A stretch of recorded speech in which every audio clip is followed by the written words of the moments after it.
ایک دفعہ کا ذکر ہے، پہاڑوں کے درمیان واقع ایک پرسکون گاؤں میں میکس نام کا ایک کتا رہتا تھا۔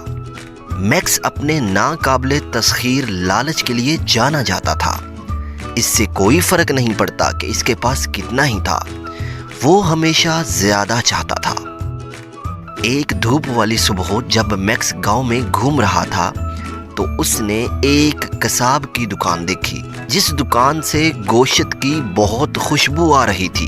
جیسے ہی میکس کی نظر ایک ہڈی پہ پڑتی ہے، اس کے دل میں لالچ آ جاتا ہے۔ میکس ایک لمحے کے لیے سوچتا ہے کہ وہ اس ہڈی کو چرا کر بھاگ جائے گا اور خود اکیلا اس سے لطف اندوز ہوگا، اور یقیناً میکس ایسا ہی چاہتا تھا۔ میکس وہی کرتا ہے جو اس کے دماغ میں آتا ہے۔ کچھ دیر کے بعد میکس وہاں سے ہڈی کو چراتا ہے اور جنگل کی طرف بھاگ جاتا ہے۔ ایک بہت بڑی ہڈی میکس نے اپنے جبڑوں میں مضبوطی سے تھامی ہوئی ہوتی ہے۔ میکس یہ سوچ رہا ہوتا ہے کہ وہ بہت تیز بھاگ رہا ہے اور کوئی اسے پکڑ نہیں پائے گا۔ تیز بھاگنے کی وجہ سے میکس بہت دور نکل جاتا ہے اور اپنا رستہ کھو دیتا ہے۔ پیارے دوستو، میکس کو چلتے چلتے ایک صاف تالاب نظر آیا۔ میکس جب پانی میں جھانکتا ہے تو اسے ایک اور کتا نظر آتا ہے جو اس سے بھی بڑی ہڈی کو اپنے جبڑوں میں لیے ہوئے تھا۔ یقیناً میکس کو اپنا ہی عکس نظر آ رہا تھا پانی میں، اور جو ہڈی اس کو نظر آ رہی تھی وہ خود اس کے اپنے منہ میں تھی۔ بے وقوفی کی وجہ سے میکس کے دماغ میں ایک آئیڈیا آتا ہے۔ وہ سوچتا ہے کہ وہ اس ہڈی کو بھی کتے سے چھین لے گا اور دونوں ہڈیوں سے لطف اندوز ہوگا۔ اپنے لالچ کی وجہ سے میکس نے بڑی ہڈی چھیننے کی امید میں دوسرے کتے پر زور سے بھونکنا شروع کر دیا، لیکن جب اس نے اسے پکڑنے کے لیے اپنا منہ کھولا تو اس کی اپنی ہڈی اس کے جبڑوں سے پھسل کر تالاب میں گر گئی۔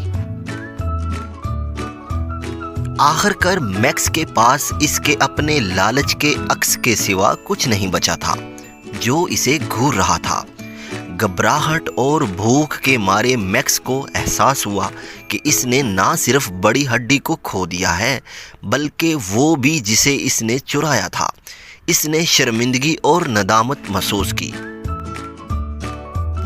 پیارے دوستوں، اس دن سے میکس نے اپنے پاس موجود چیزوں کی تعریف کرنا اور ضرورت سے زیادہ لینے کی خواہش کے خلاف مزاحمت کرنا سیکھا، اور اس کے ساتھ ساتھ یہ بھی سیکھا کہ بعض اوقات لالچ ہونا سب کچھ کھونے کا باعث بن سکتا ہے۔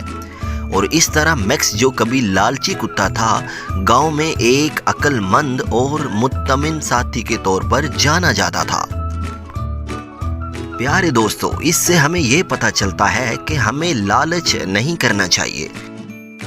پیارے دوستو، زیادہ لالچ انسان کے پاس پہلے سے موجود چیزوں کے کھو دینے کا سبب بنتا ہے۔ پیارے دوستو، آپ بھی اس طرح کی ویڈیو یوٹیوب پر بنا سکتے ہیں۔ مورل سٹوری بنائیں اور یوٹیوب سے پیسہ کمائیں۔ اور اگر آپ کو ہماری یہ کہانی اچھی لگی ہے تو پلیز ہمارے چینلز کو لائک، سبسکرائب اور شیئر کرنا مت بھولیے گا۔ ملتے ہیں ایک نیو کہانی میں، تب تک اپنا خیال رکھیے گا۔ اللہ حافظ۔